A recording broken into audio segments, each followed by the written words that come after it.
እንግዲህ ወገኖች ዛሬ 7 ራስን የመለወጥ ድፍረት ነጥቦችን ዛሬ እናወራለን።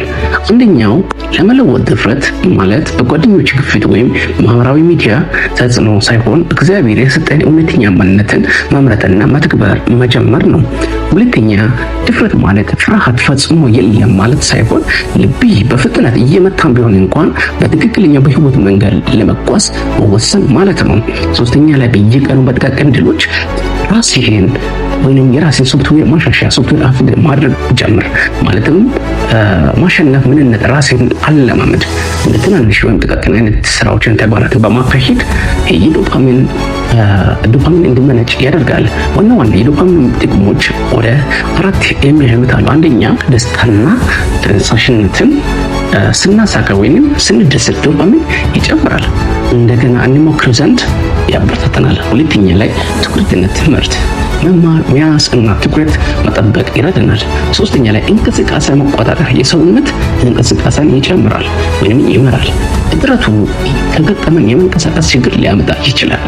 አራተኛ ላይ የዶፓሚን ጥቅም ምንድነው? ሽልማት ወይም ሪዋርድ ሲስተም ነው።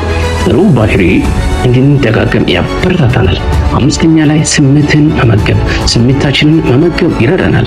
ደስታ እጥረት ዝቅተኛ መንፈስ ሊያመጣ ስለሚችል ዶፓሚን እንዲመነጭ ሁሌም ደስተኞች መሆን መቻል አለብን። ግባችንም ቀላል ነው።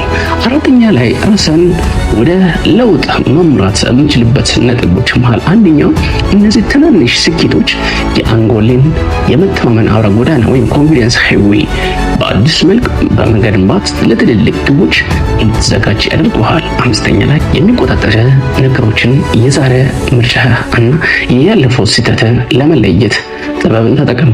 ስለዚህ የዛሬውን ተቀበል፣ ያለፈውን አውጥተህ ከአእምሮ ጣል። እሱ ደግሞ ወደ ህይወት እንዳይመጣ መከልከል ነው። ስድስተኛ ላይ በህይወት የሚገጥሙን መሰናክሎች እንደ ወንጭፍ ወይም ስሊንግ ሾት ቁጥራቸው። ወንጭፍ ወደ ኋላ የሚሳበው ድንጋዩን በከፍተኛ ኃይልና ፍጥነት ወደፊት ለመወርወር ነው። ሰባተኛ ላይ እና መጨረሻ ላይ የሚገኘው አንተ የእግዚአብሔር ድንቅ ስራ ወይም ማስተርፒስ መሆንን አትርሳ። ስለዚህ በየቀኑ ራስህን ሌቭል አፕ በማድረግ አዲስ ማንነትን ተቀበል።